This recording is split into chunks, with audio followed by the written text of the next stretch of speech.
So last Halloween, I dressed up as an ex-Borg-cation named Seven of Nine Lives. Trek Profiles Podcast, episode 95, recorded March 2024.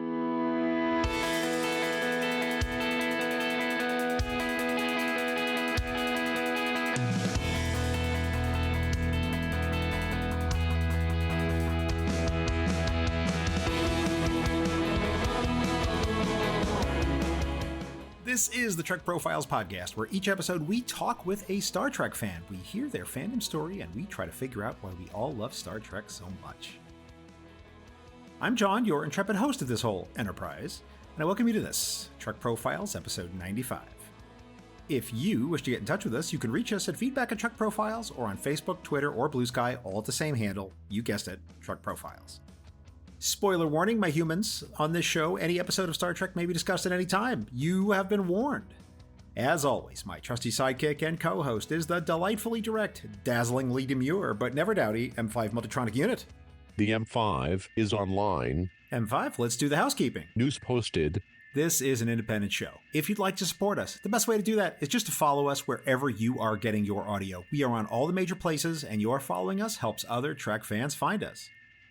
This is a 100% free show. We don't have a supporters program or anything like that, but if you'd like to show some appreciation, I'd ask for your donation to our official charity here on the show.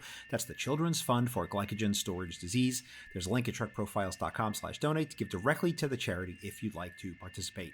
Thank you for considering it. There are some lightly edited outtakes and bonus material at the end of this episode. It'll come after the ending audio cards. Enjoy it or not, as you choose. At the end of every episode, my guest faces my Kobayashi Maru lightning round. They get 5 terrible multiple-choice Star Trek questions, and they have to give us their answers. And after each episode drops, I tweet those questions out as polls where you can have your say. So let's take a look at the questions from episode 93 with John Conca, and we'll see how it went. Pick your best TOS-class vessel from this list. Ptolemy, Saladin, or Hermes. John said Saladin, but Ptolemy was the winner online by 40%, with the other two getting 30% apiece. What's for lunch? Fresh, live gach, gourmet-kander kebabs, or Tribble cereal? The listeners and the guest were perfectly aligned on this one. Everyone wanted that Tribble cereal. It got 53.8% in the online poll. The kebabs, 38.5%, and the gach, only 7.7%. The very next episode of Star Trek you watch will mostly be a mystery, an action-adventure, or a high-concept sci-fi. John wanted action-adventure, but the poll people picked high-concept sci-fi by 54.5%, action got 36.4%, and mystery only got 9.1%. Are we playing water polo with Archer, spring ball with Major Kira, or Parisi squares with Wesley? My guest wanted that spring ball, and it was the choice online as well by a whopping 67%. Water polo came in at 20%, and the squares for 13%. Best villain out of this list, Luther Sloan, super-powered Gary Mitchell, Captain Balthazar Edison, or Garth, Lord Garth. My guess said Garth, but online it was Sloan all the way with a 70% margin. Mitchell got 20, Garth got 10, and absolutely no one picked Edison at all. Now, if you enjoyed those questions and would like to take a stab at writing your own for possible inclusion in the show, send them to me, feedback@trekprofiles.com, or you can send me a DM on Twitter. And in fact, some portions of the Kobayashi Maru lightning round questions in this very episode were submitted by listener Adam Saunders. We thank Adam for his many contributions to the show. Now, speaking of the Kobayashi Maru, I made a boo-boo in my record keeping, and it actually involves this episode and the very next one that you'll hear. I accidentally recycled a Kobayashi Maru question because I didn't mark it appropriately in my little logbook that I keep. So you will hear one of these questions from this episode again in the very next episode. Apologies for the error. That's it for housekeeping. Let's get to it. M5, let's start the show. Commencing.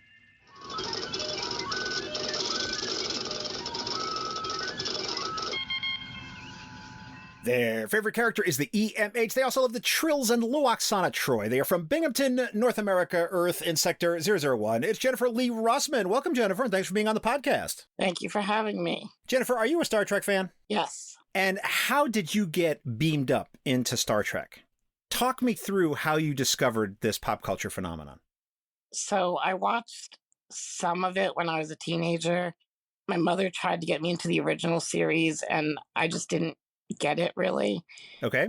I think she got me into that, tried to get me into that because we were watching The Twilight Zone, and I had no idea who William Shatner was.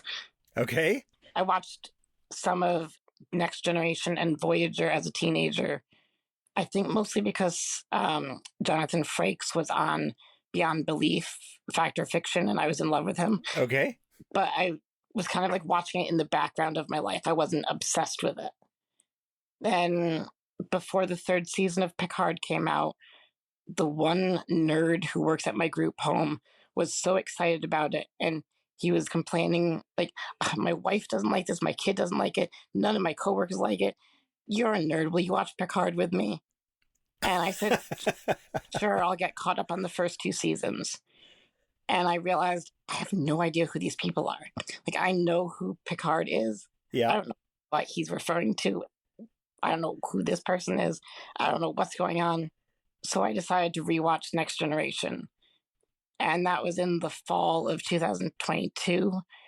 And in the next year and a half, I watched every Star Trek episode and movie that has ever come out. All right. So this is an unusual story. So it seems like, if I understood it correctly, that the first full season of Star Trek you ever watched was Picard season 3? Picard season 1. Picard season 1. Okay. Okay. So you started watching with Picard season 1 and went from there. Yeah. Wow. That is wild. Okay. So one of the things that I think drove the Picard show was certainly a lot of nostalgia. And, seeing the characters again. And it must have been a very strange experience coming into it with no access to any of that. Yeah. And when I was watching the season with 7 of 9, I was vaguely aware of who she was, but I had not gotten to rewatching Voyager yet. So, like, I liked it, but I did not understand her story until I saw where she came from months later in my Star Trek watch.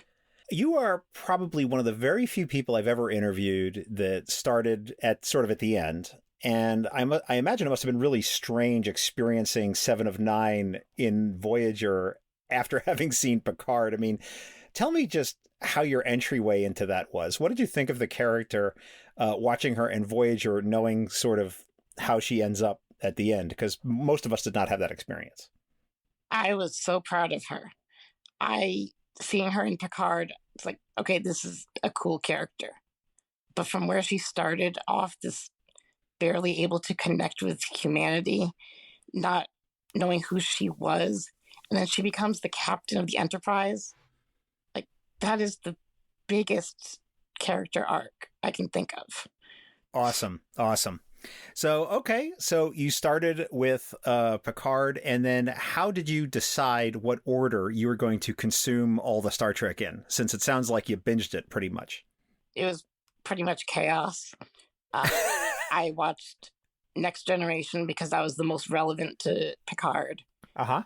Then it was basically, my friends were like, hey, we like Deep Space Nine. Okay, I'll watch that one next. Or they're like, oh, well, you should watch this one. Oh, but you shouldn't watch those until you watch these movies. Okay, just tell me what to watch and I'll watch it. So now as we sit here in early summer 2024, you've seen everything. Yes. Nice. Before you started watching Picard, were you doing your live tweeting on Twitter, or did that come later? I was live tweeting movies every once in a while, but it was not my live tweeting like I do it now until maybe like the middle of Deep Space Nine. And that's when it really took off and you just started going hardcore. Okay, fantastic. Well, they're delightful. I love it. So I encourage you to keep that stuff going. Thank you. Your entry into the Star Trek fandom, right? Obviously, we all consume the show, however we consume it. And then sometimes there's people that have the urge to collect stuff. Have you collected anything? T-shirts, knickknacks, anything at all? Yeah, I do have a few T-shirts. I have a Starfleet Academy shirt, and I've been collecting old and slightly broken toys on eBay.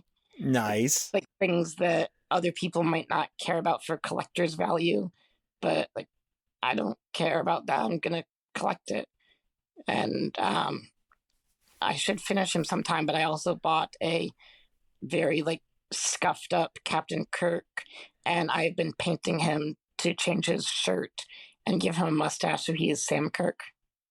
Oh, excellent, excellent, excellent. Well, if you want to send me pictures of any of that stuff, I will be happy to put all that up on my show notes page at Yeah. trekprofiles.com. People love that stuff. Okay. So, is that your favorite item in your collection? It will be when it's finished, probably. All right, then, absent the Kirk, what is your favorite item? I just bought a wheelchair bag or bag for the back of my wheelchair on eBay Uh-huh. that like the EMH shirt. Oh, that's cool. So, is that something that was made specifically for wheelchairs? No, it was just like a tote bag. Oh, I see. Okay, so it's just something you can put on the back. It's something that Yeah. you're repurposing. Oh, okay, that's cool. That's very Yeah. cool. All right, great. So, do you do any getting out and about with Star Trek fans? I mean, you're still pretty early in your fandom, but I wonder if you've been going to any meetups or conventions or anything like that. Not really. If there's a lot in our area, I'm not aware of it. It's mostly been online. Right. The closest thing to where you are would probably be the thing on the other side of the state, which is the Trek Condoroga Yeah. thing. They have they have that full bridge tour and all that stuff going on over there. Yeah, I've seen pictures. My friend who works here, who got me into Star Trek, him and his family went a couple of years ago. When you're watching Star Trek, are you watching it on your phone or a tablet, or do you have a TV, or how's that work? Yeah, on my phone. It's the easiest for me because of my disability. Mm-hmm. I can't physically reach to change like the DVD or anything. So, yeah. So streaming has enabled you to really enjoy Star Trek then. Yeah. Oh, that's groovy. That's groovy. Have you ever worn a Star Trek cosplay at all? So last Halloween, I dressed up as an ex-Borg Cation named Seven of Nine Lives. I love it. Now, did you have a tail? No, because of my wheelchair. It was much easier that way. Oh, right on, right on, right on. Now, do you have a picture of this glorious cosplay? Or I will send it to you later. Yes, please. That would be fantastic. I would love that. That's great. So, plans for any other cosplay? Not specifically. I don't know what I'm going to be for Halloween this year. Um, there's too many options. So, the M5 tells me I'm to ask you about the Save Prodigy campaign. So, what is this about? So, the first season of Prodigy was awesome. Everyone seemed to like it. And then Paramount canceled it and dropped it from their streaming service with barely any notice. And the second season was already being made. So everyone on Twitter, probably other social media, but I know about Twitter, got together and raised money, tweeted about it. They hired a airplane with a banner behind it to fly over Netflix, and Netflix ended up picking it up. And the second season is coming out next week, and I'm very excited about this. It's like everyone banded together to save a show we loved, and that is very original Star Trek. Now, I tend to keep this podcast on the more evergreen side of things. So we're going to stop for a moment and ask about matters of the moment. So what's unusual about this, of course, is that we're getting all the episodes at once, which has never happened before in Star Trek history, right? There's more Star Trek at once than has ever been delivered. Right. What are your plans? Are you going to cocoon yourself and just watch all the episodes straight through, and like all other live tweeting goes out the window? You're going to parcel it out? What is the plan? What is the Jen plan here? Depending on how many episodes, I will probably watch over the course of 2 or 3 days. I want to avoid spoilers as much as I can, but watching that much of one story all at once is a lot. I think it's easier to take in shows when you can do it every week sometimes. I put some pressure on myself because I'm engaged in Star Trek Twitter, and even though I may not be posting all that much, I am very much on there every day, looking at what's going on, seeing what people are saying, responding to a couple things here and there. And because I do the show, I feel an obligation that I have to consume it. Mm-hmm.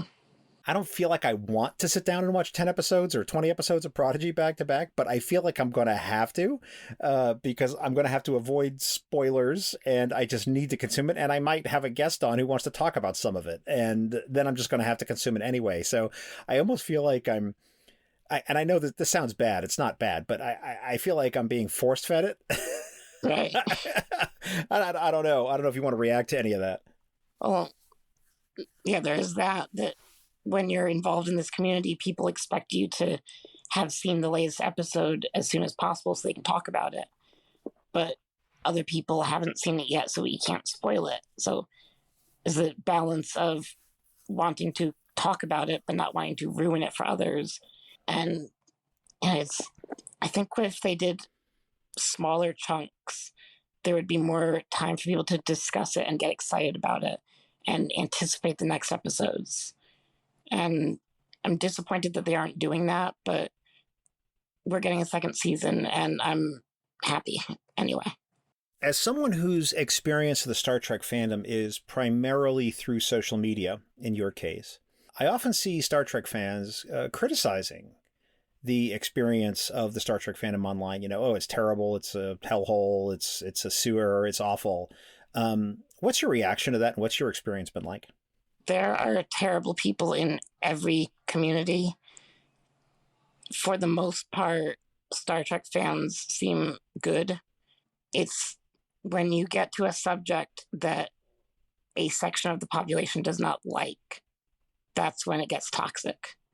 Like when you talk about like the newer Star Trek shows being more open with gay characters or non-binary characters, that's when certain people get toxic because they don't like this. This isn't Star Trek. This is woke. This is like pandering. Okay, then don't watch it. Why are you complaining at me about this? Where for the most part, the rest of the fandom is like, hey, I don't like that. I'm not going to bother you about it. So I don't know if you're involved in Star Wars at all. I am not, but I do see a lot of discourse online about the show, The Acolyte, that's currently airing right now. And I think that they're going through some real, a big bout of that. Let's just say that. Yeah. So I haven't seen that show. A lot of my friends really like it. And a lot of the criticism I'm seeing is the same criticism about Star Trek that people don't like. So I feel like it's more they don't like certain things rather than they're toxic about Star Trek or Star Wars in general. Yeah. And you also get people that are just hell-bent on canon/lore things. And I think Star Wars has probably been better about trying to stick to lore, I think, than Star Trek has. Did I say that right? Star Wars has probably, let's put it this way, Star Wars has probably cared more about lore than Star Trek has. I don't think Star Trek has ever really felt the need to stick to things. Like that's in the original show, they never felt that way. Yeah. And now people are expecting them to hold to it. It's like you're trying to cash a check that was never written to you, my man. It's just Star Trek canon is more like 90% vibes. Yeah, it's vibes and it's vibes and hearsay. And I will say this, the number of times that people have said things to me that aren't even in the show at all is amazing to me. I mean, one of the examples is Spock being the first Vulcan in Starfleet. Like, that's just one example. That is nowhere in the show at all. Wow.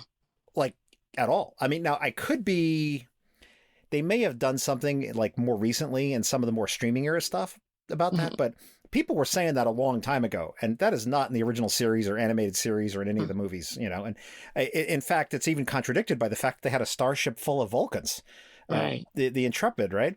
So it just makes no sense. I wonder if they're getting that from like the books or something that are beta canon. Beta canon is a very advanced concept considering we don't even have an alpha canon. Right? I find the whole thing just a complete distraction. And it's just, that's not even what the show was about. There was never this concept of incredibly detailed world building. In fact, I think Star Trek even in the original Writer's Bible, which I've read, was very hand-wavy about certain things. And I remember, just as we're talking, there was a line in there that Gene put in the original book to say, we are not going to be visiting Earth. In the original Star Trek, it was just Star Trek, right? There was no original Star Trek, but because he didn't want to be very clear about a lot of things. He's like, I don't want to have to explain the future. We don't want to see like too much about how Earth is like or how the Federation works. So we're going to be out there and away from all of that. And that was in the show. That was in the show Bible. Yeah, the less you explain, the less facts you have to work around later. If you say this is exactly how it happened, well, that's what you have to stick to.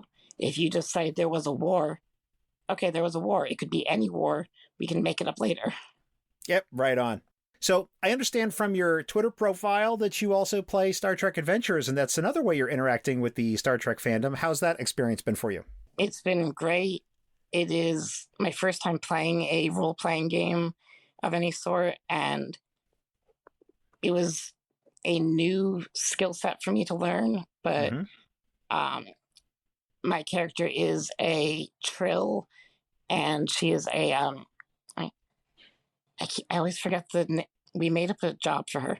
Okay. My character is a Trill, and she is a systems integration officer, which is a job we made up where she is fixing like the atmosphere in individual quarters, or adding ramps, or anything where someone has a physical disability or a specific biological need because of their species. She is the person that you go to fix things and make it habitable.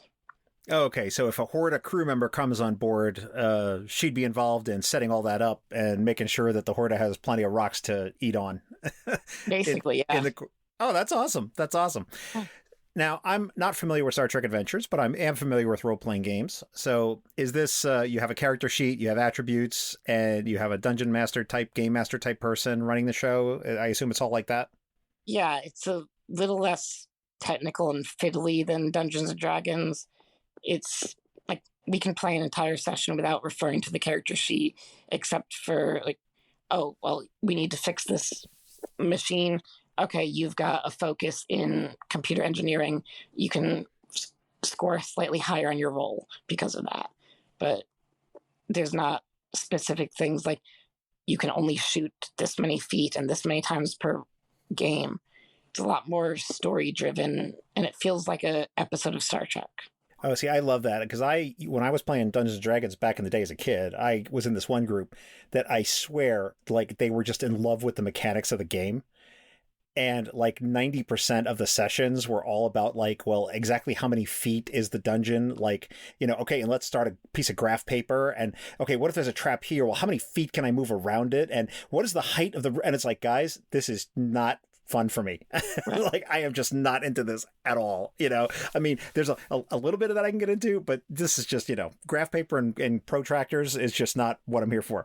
So I assume that you met these people online because you said that the people in your day-to-day life are not into Star Trek. So is this an online thing for you? Yeah, we play over Discord, and our game master is in England. Got people like vastly different time zones, and we all meet. We used to play at 17:01 British time. But, yeah. I love it. Yep. So that's the kind of nerd that we are.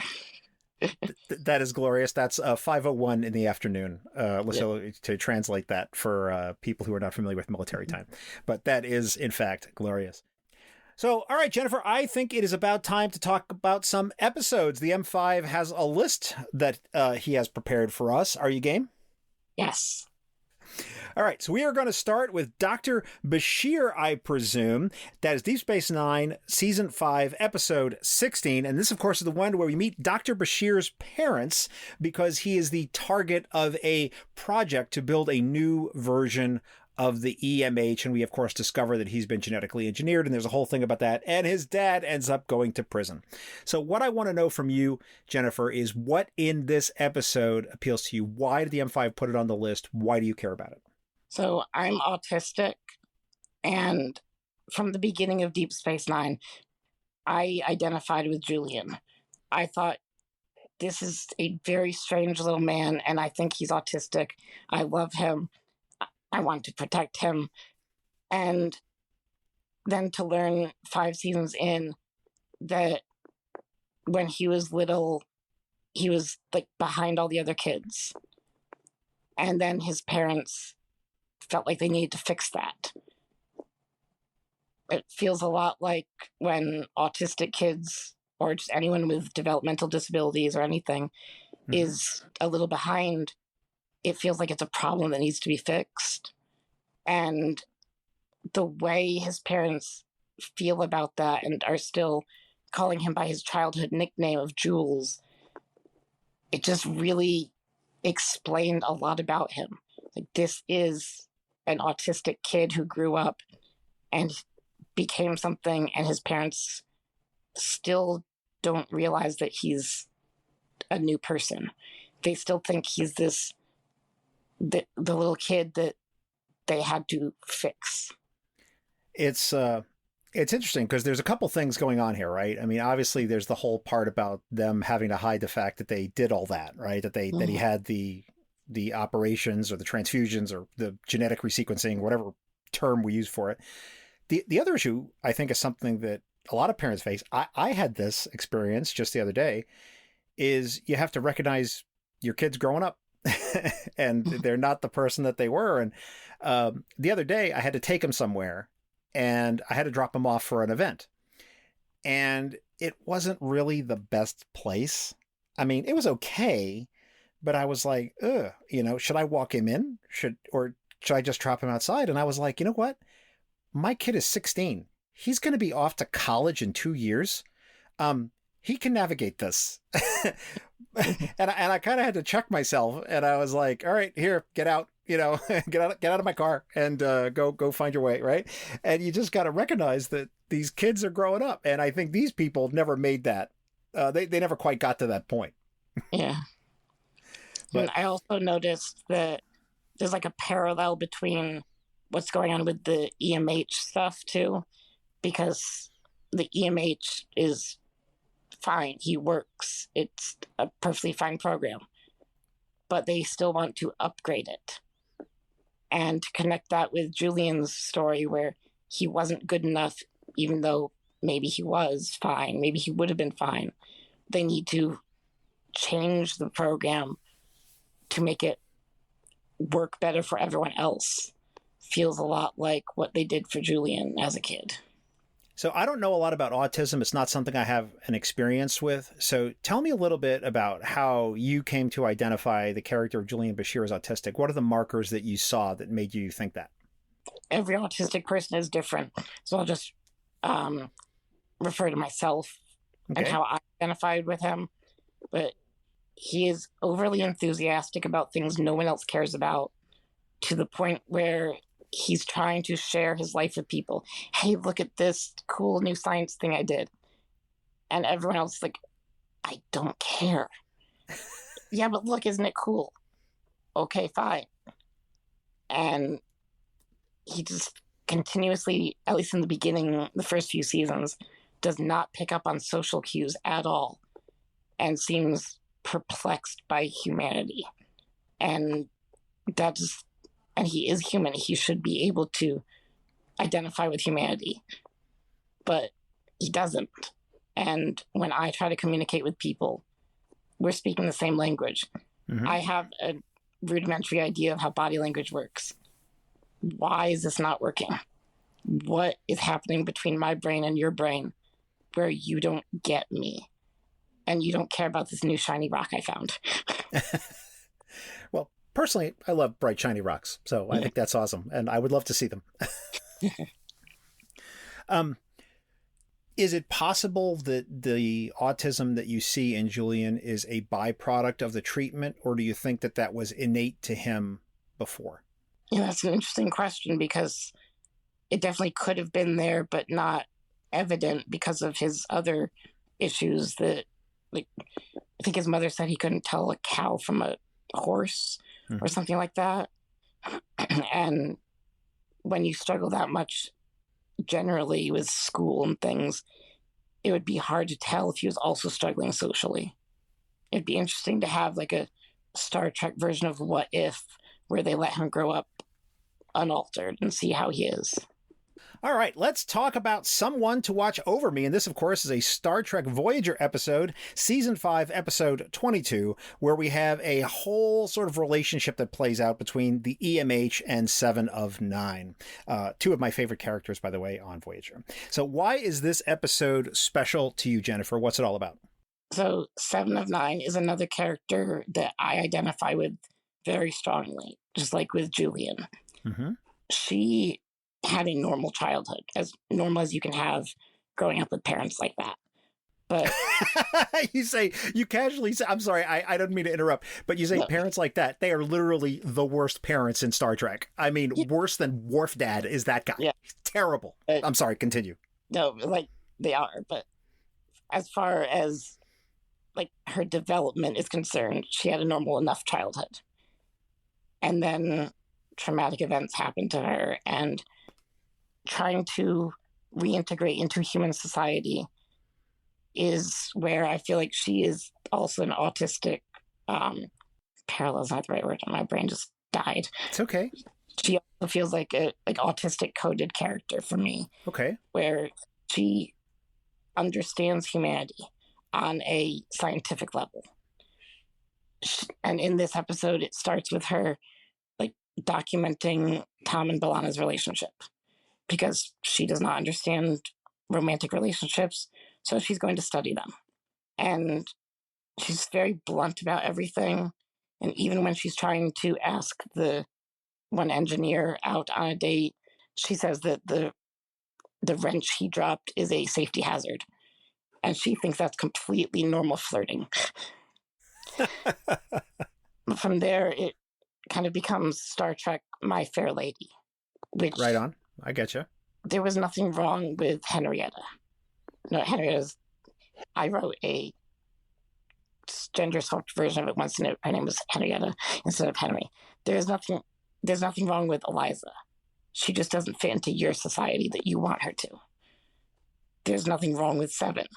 She wants to be better, but it's possible to support her as she is, mm-hmm. and integrate her into your society rather than make her change. And when she was dancing with the doctor at the end after injuring her date, and he says, "I don't have any ligaments to tear," I almost started crying the first time I watched that, because I know the relief of realizing this is a person I can be myself around. I don't have to worry about accidentally hurting their feelings. I don't have to worry that they think I'm weird. They like me the way I am, and I can't hurt them. And it wasn't the romantic relationship the doctor wanted, but I think it was probably incredibly important for Seven to have that moment of, it's okay to be me. Some of the terms that you were using to describe Seven, I think, also apply to the EMH. I mean, he certainly was lacking in so many social graces. Yeah, absolutely. he was kind of in the same boat, you know. And I think, though, the episode also touches on this concept that there's only so much that people can do by studying. I mean, there are certain things in life which are only experiential, you know, and some of them are common ones, you know, being in a relationship or becoming a parent or something like that. You know, you can read all the books that you want. You can interview all the people that you want. You know, until that happens to you, you don't really experience it. You know, I sort of use this silly analogy about riding a roller coaster, which is, you know, the architectural plans of Space Mountain do not tell you what it's like to actually ride Space Mountain. Like you. Yeah. Go ahead. So I grew up with parents who were slightly better than Sevens, but still had problems. They were emotionally abusive. And when I moved out, I was 29. Okay. And I thought I understood the world. And I was suddenly in situations where I should be able to do this. Why can't I do this? I'm an adult. I have seen people do this on TV. Why can't I have this conversation? And when I moved into my group home, people basically gave me like social skills lessons like the doctor was doing for Seven. Mm-hmm. And it really helped me to actually be in situations to learn about them. And I didn't realize that until you just said this. But that is another reason why I really identify with Seven. Oh, it's glorious. And, I think that this episode, it really proves, I think, one of the things that I always say about Star Trek, right? Which, I mean, a lot of people say, but because we tend to obsess about like, oh, the cool space battles or, look at the cool technology, replicators, holodecks, but it's just a show about people trying to figure out how to people. Right. At its core, that's what it is. And, when they get away from that, I got to tell you, like, I'm less interested in the show. When they're like, look at the cool space battle. I'm like, okay. I mean, I have an interest in that stuff, like sort of like from a cool military tactical, thing. That's kind of mildly interesting to me, but it doesn't deliver the goods. Then when I see two characters like the set, like 7 of 9 and the EMH trying to figure something out about how to human. Yeah. That's the core of Star Trek for me. I don't know if you want to react to that. You're welcome to. Yeah, I don't care about spaceship battles at all. Is when I was watching Stargate that one of my friends realized this, but I was live tweeting an episode and he tweeted back at me, Jen, did you miss the battle? I said, yeah, it was cool. Jen, it was the biggest battle. Important things happened. I said, oh, what happened? Okay, well, there was this ship. So which one's that? What do you mean, which one's that? The ship that we've been on for like 3 episodes now. Oh yeah, I don't know what it looks like on the outside. Like, these shows are about the people for me. I don't care about the ships and the cool technology. It's, if you can take the special effects and battles out of the show and still have a good show, that's the most important thing. You can have just the story and have it connect to you on some level. So when I think of like modern sci-fi spectaculars, and I don't know if this is the right term to use, but like, you think about the Marvel movies where it's literally like a string of explosions, going on in these movies, like intercut with quips and, little just moments in between all this whiz-bang stuff flying around. I don't know if you've seen any of these, but I mean, I'm not a big Marvel guy, but I mean, my experience of those films has been pretty much that. I feel like whenever Star Trek gets closer to that in a given episode, the less I'm interested in it. Like, I just am not interested in that at all. I love the ships and I love looking at them, but man, I don't need the special effects spectacular. And if you just, put that energy into right in the human moment, I'm going to be more there for it. If people like that stuff, it's great, but it's just not for me. Yeah. Okay, Jennifer, the M5 tells me that we should now talk about Melora, which is Deep Space Nine, Season 2, Episode 6. And this is an episode where, of course, we are visited by Ensign Melora, who is a stellar cartographer and has some particular challenges in certain things and certain abilities that the other characters don't have. Now, before we get into the discussion, I want to say that this is a really great episode because it features one of my favorite two-off character, which is Klingon Chef. And if you search around Twitter, you can find me singing the Klingon opera that Klingon Chef sang in this very episode because someone dared me to do it. So I love this episode, and I love Klingon Chef and everything about Klingon Chef. And I even have a custom Klingon Chef shirt, which I should have worn today. I did not do that, so I have already screwed up. Please save me, Jennifer.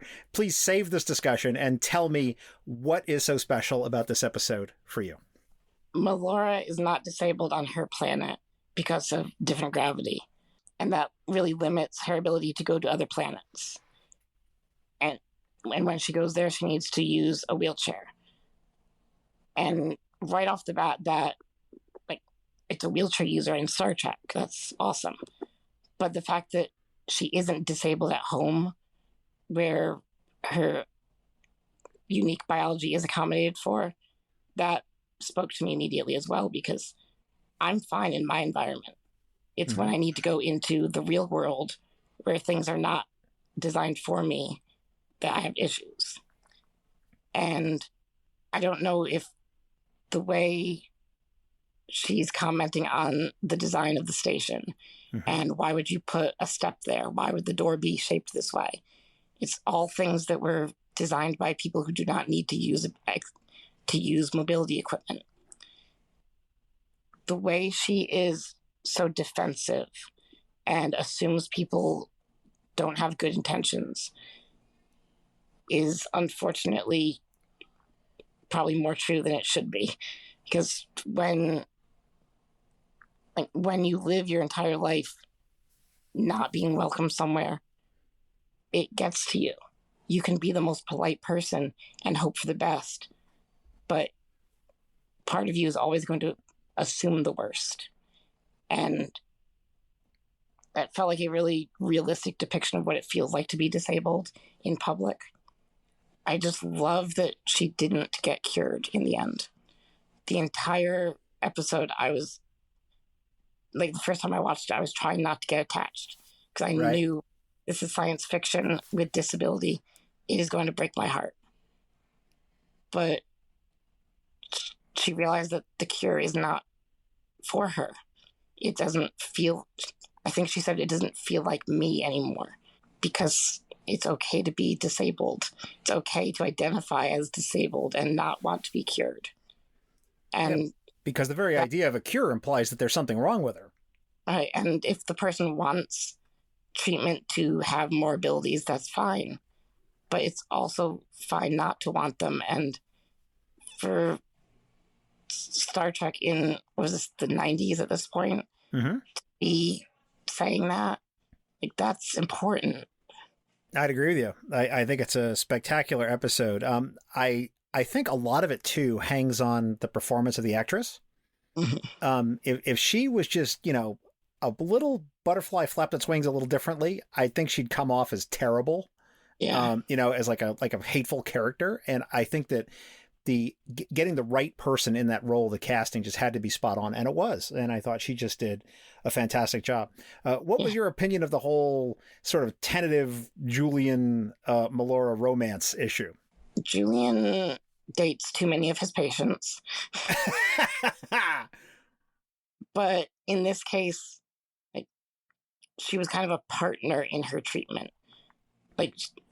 It wasn't just, there's a patient, you need to cure her. It's, hey, let's talk about this. Let's figure this out. It was less of an ethics violation, but I do love that he was attracted to her before he thought of a cure. And they kissed in her environment, not in his. And she made the first move for the kiss. And disabled people don't get romances in fiction. And especially not when they remain disabled. Jadzia and Melora even talked about The Little Mermaid, which I've always thought was a disability metaphor. That you have to give up the thing that makes you different in order to get a man. You have to learn how to walk in order to get the man. And The Little Mermaid chose to do that. Melora chose to go back to the sea, where she can float and not be disabled by society, but still technically not be able to walk.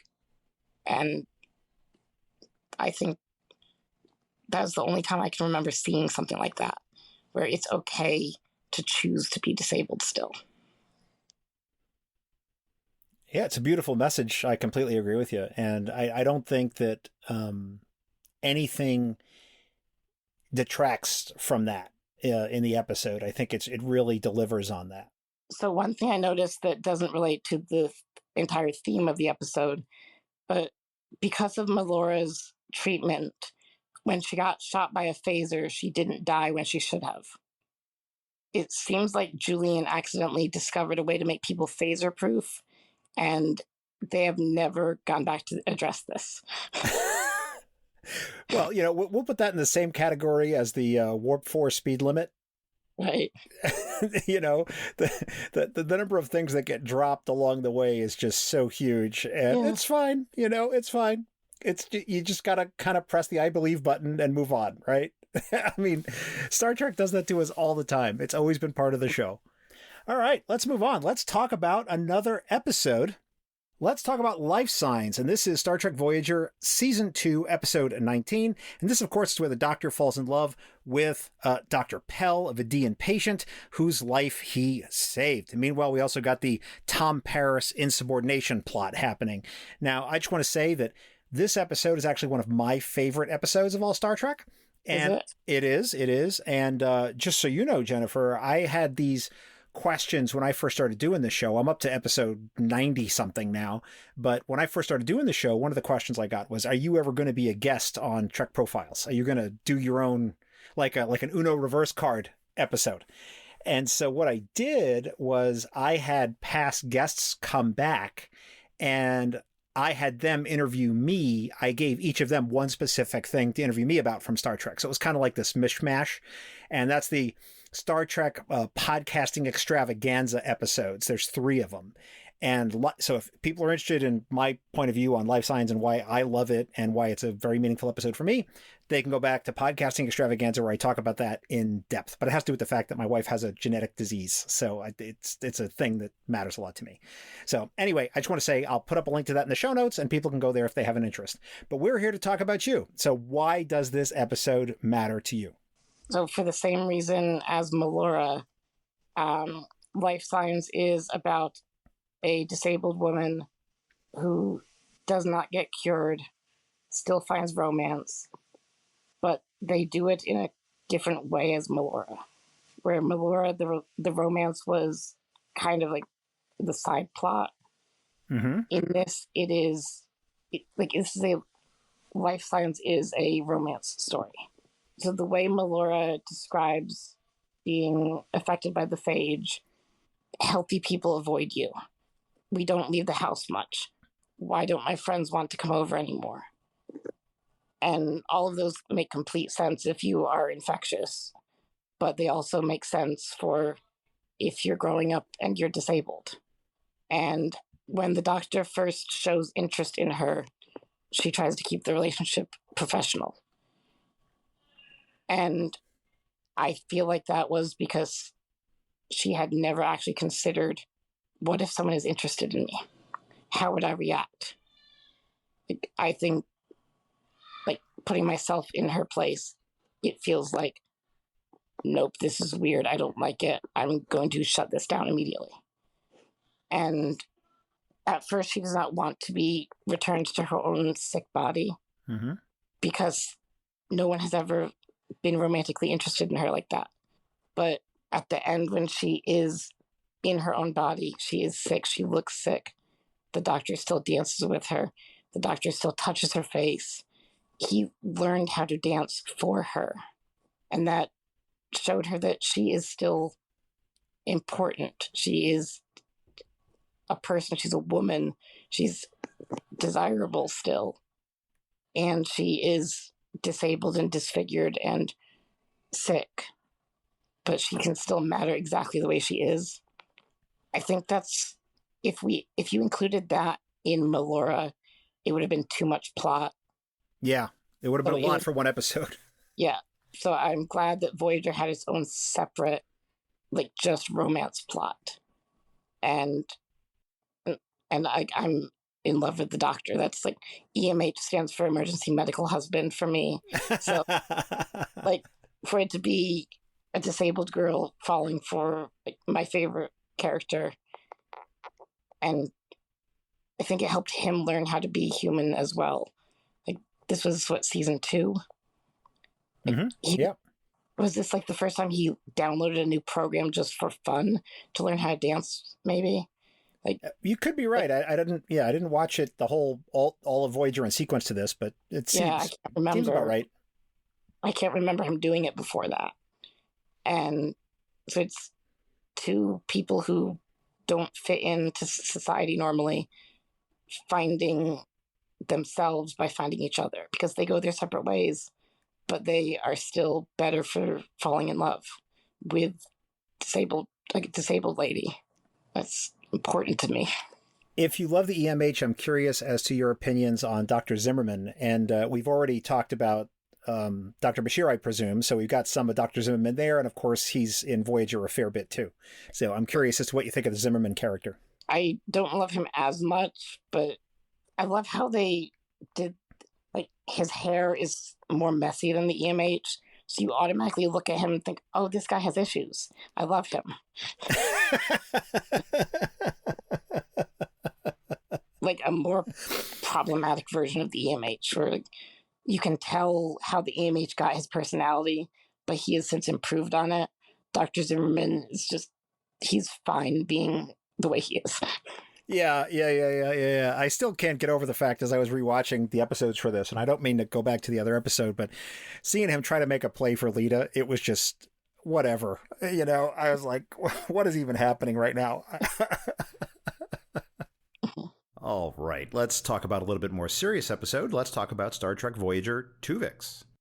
Like, I can see both sides of the Tuvix argument, but the reason I listed it as one of my favorite, or one of the best episodes, is because very early in the series, it sets the tone for what Janeway is willing to do. Absolutely. She, like, there's the joke, there's the right way, the wrong way, and the Janeway. It doesn't matter what is the ethical thing to do in the Tuvix situation, because Janeway is going to do what Janeway wants to do. And that carries through into Endgame, where she gets her ship home. Most of her people get home, but Tuvok, Seven, and Chakotay aren't there. So she rewrites history for billions of people to get them back, because she has decided this is what we're doing. So if she decided to keep Tuvix, then she would have been fine killing off the others, because she's just going to do what she wants to do. And Tuvix is a very central part of her characterization, I think. So you feel that she's not ethically dogmatic? She has her own idea of what ethics are, and that can change based on the situation. All right, very good, very good. It's so she's, you know, flexible. Semper Gumby, always flexible. All right, Yeah. Sounds good to me. All right, let's talk about Chain of Command. This is season 6, episodes 10 and 11 of TNG. This, of course, is the one where we have the infamous Captain Jellicoe, and of course we have the There Are Four Lights. So there's a lot going on in this two-parter, but I'm curious what parts of it speak to you. Like I said before, I was raised by mentally abusive people. I was gaslit most of my life. So when I got to the end of Chain of Command the first time, I started crying, because I had never seen it explained so simply. Where Picard is talking to Deanna, says, I was going to say there were 5 lights, not because I wanted a more comfortable life, but because in that moment I believed I could see 5 lights. And that was me leaving home for the first time and realizing so much of what my mother made me believe is wrong. To the point where, like, I have a ring that I have been wearing since whenever I first saw Chain of Command for the first time. And inside it is engraved, there are 4 lights. Nice. I've seen shows talk about gaslighting before, but not that part of it. Not how scary it is to believe it.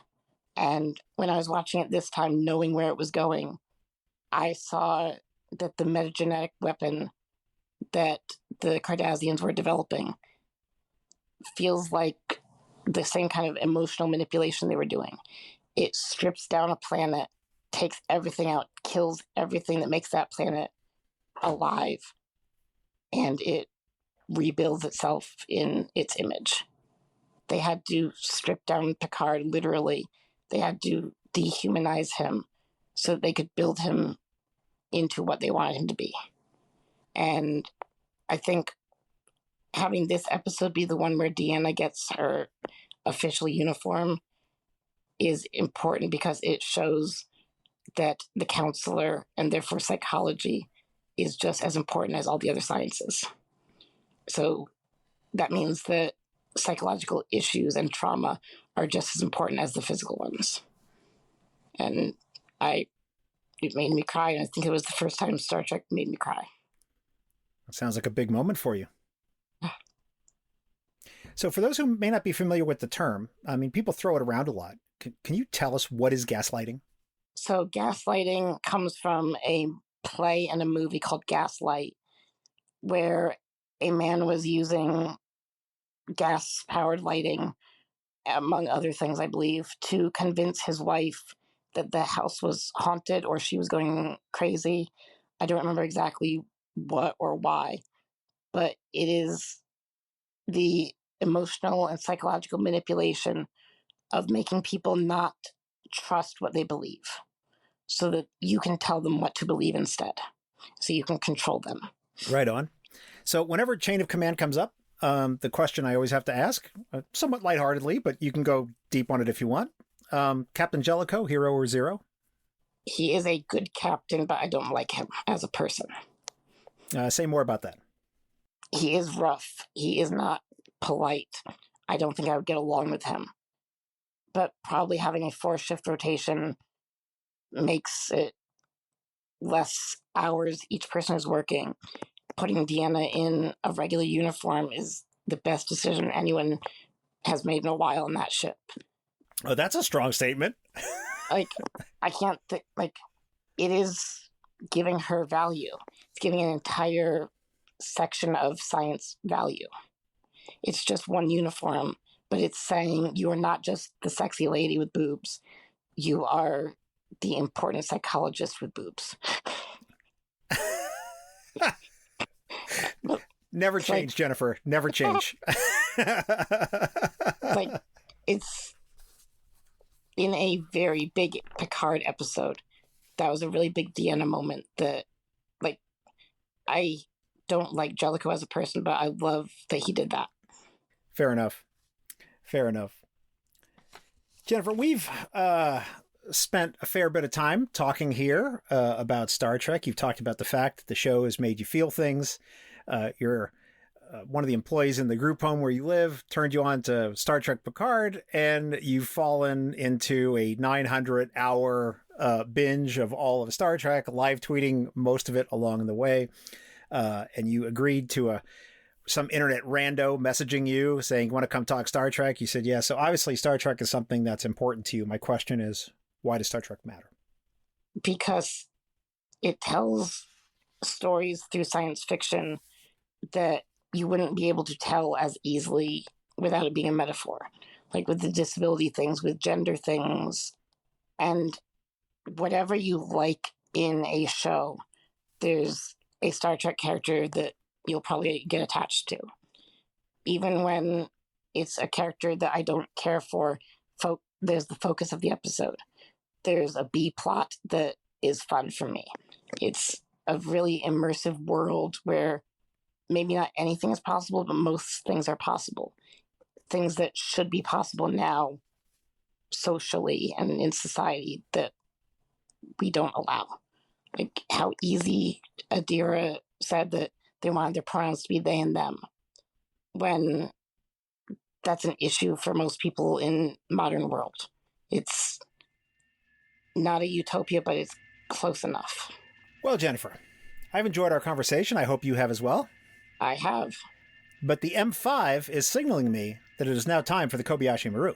Yes. The Kobayashi Maru is a challenging and difficult test, cunningly prepared by the M5 just for you.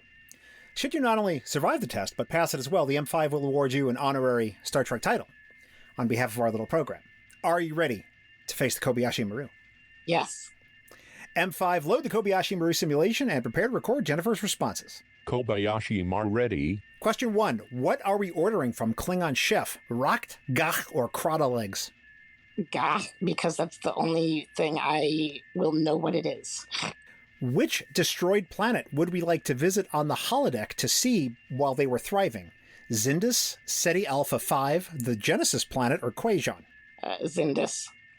Who's joining the TNG bridge crew for poker? Shran, Wayun 7, Penk, or Brunt, FCA? Shran. It's time for warp. Do we hit it, punch it, do it, or step on it? Hit it. Which of these dads is the worst? Magnus Hansen, Anabran Tain, Gul Dukat, or Worf? Magnus Hansen. Simulation complete. M5, please compute the results and tell us if our guest has passed the Kobayashi Maru. Working.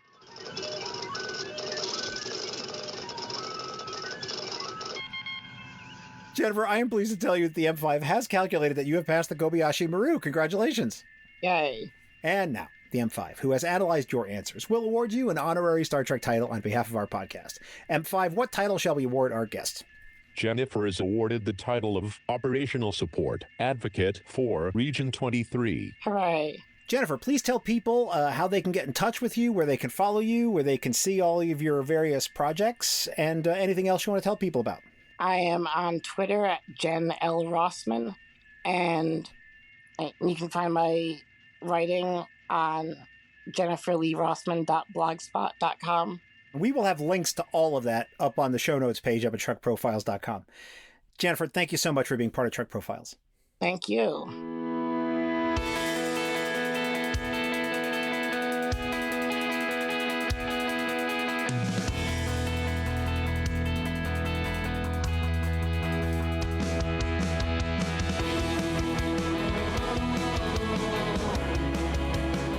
Here ends this installment of the Trek Profiles podcast. And before we offer a Trek quote to close this episode, I'd like to remind you that you may send us your friendly feedback, your angry letters, or your attempts at writing Andorian love sonnets to feedback@trekprofiles.com, or on Facebook or Twitter or Blue Sky. Again, all at Trek Profiles. Anything you send us may be used in the show, or it may be cast and lost for all time into the Delphic expanse. This time, I leave you with a quote from Ensign Melora, who said, quote, "I don't need a medical opinion to tell me my own capabilities," close quote. Thanks for listening, and live long and prosper.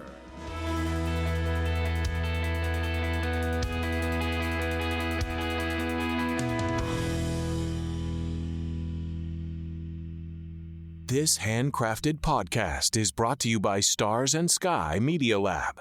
It's cosmic. Go